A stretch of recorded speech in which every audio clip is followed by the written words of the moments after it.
আমাদের সন্তানদেরকে সুস্থ পথে সঠিক পথে রাখা অত্যন্ত কঠিন হয়ে গেছে।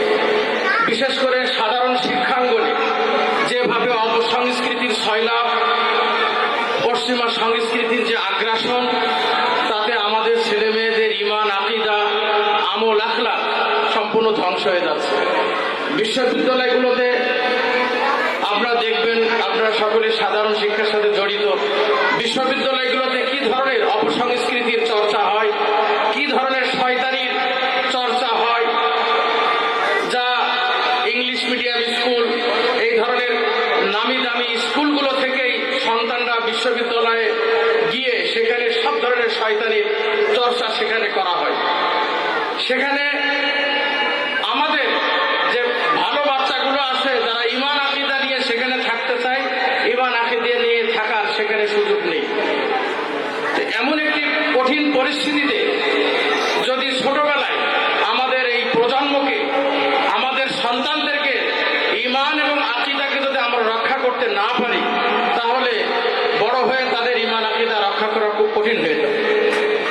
আমাদের ঈমান আকীদা রক্ষা করতে গেলে এই ছোট বয়সেই এমন শিক্ষা দিয়ে তাদের শুরু করতে হবে, যাতে সাধারণ শিক্ষার পাশাপাশি বেসিক ইসলামী শিক্ষা, মৌলিক দ্বীনি শিক্ষা, ঈমান এবং আকীদা প্রাথমিক শিক্ষা যাতে তার হৃদয়ে বসে যায়।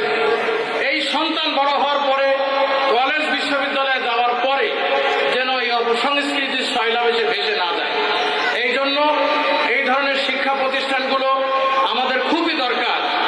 মাদ্রাসায় লেখাপড়া করে আর সমাজের 2 থেকে 3%, আর বাকি 97 থেকে 98% সন্তান সাধারণ শিক্ষায় শিক্ষিত হচ্ছে। এখান থেকেই বের হয়ে সমাজের সর্বক্ষেত্রে তারা নেতৃত্ব দিচ্ছে, তারা পরিচালনা করছে রাষ্ট্র, সব ক্ষেত্রে সাধারণ শিক্ষাঙ্গন থেকে বের হয়ে সেখানে তারা যাচ্ছে।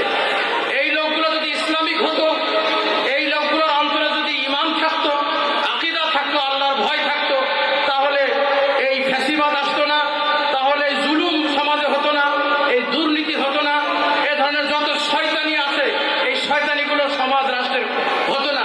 যদি এই লোকগুলো ভালো হতো, এই লোকগুলো যদি রাবেতা ইসলামিক একাডেমির মতো প্রতিষ্ঠান থেকে যদি লেখাপড়া করে সমাজ এবং রাষ্ট্রে তারা দায়িত্ব পালন করত, তাহলে সমাজ এবং রাষ্ট্র আজকে এই ধরনের ভয়াবহ অবস্থার শিকার হতো না।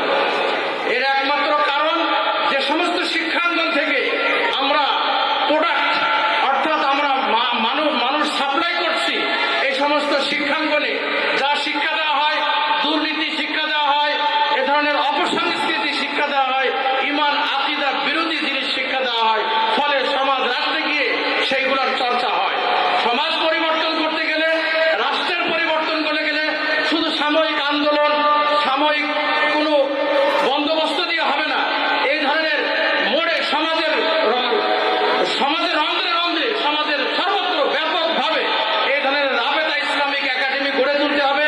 সেখান থেকে আমাদের ইসলামিক ম্যান পাওয়ার তৈরি করতে হবে, তাদেরকে সমাজ রাষ্ট্রে তাদেরকে ঢুকিয়ে দিতে হবে, সমাজের সর্বত্র তাদেরকে ঢুকিয়ে দিতে হবে। তাহলে সেখানে দুর্নীতি হবে না, অন্যান্য কাজগুলো হবে না। আপনারা যারা রাবেতা ইসলামিক একাডেমিতে সন্তান দিয়েছেন, তারা অত্যন্ত সঠিক সিদ্ধান্ত নিয়েছেন। আপনাদেরকে সাধুবাদ জানাই এ ধরনের প্রতিষ্ঠানকে চুজ করার জন্য। আশা করি এই রাবেতা ইসলামিক একাডেমি, আমাদের উস্তাদ মুফতি মাহফুজুল হক সাহেব হুজুর উপস্থিত আছেন।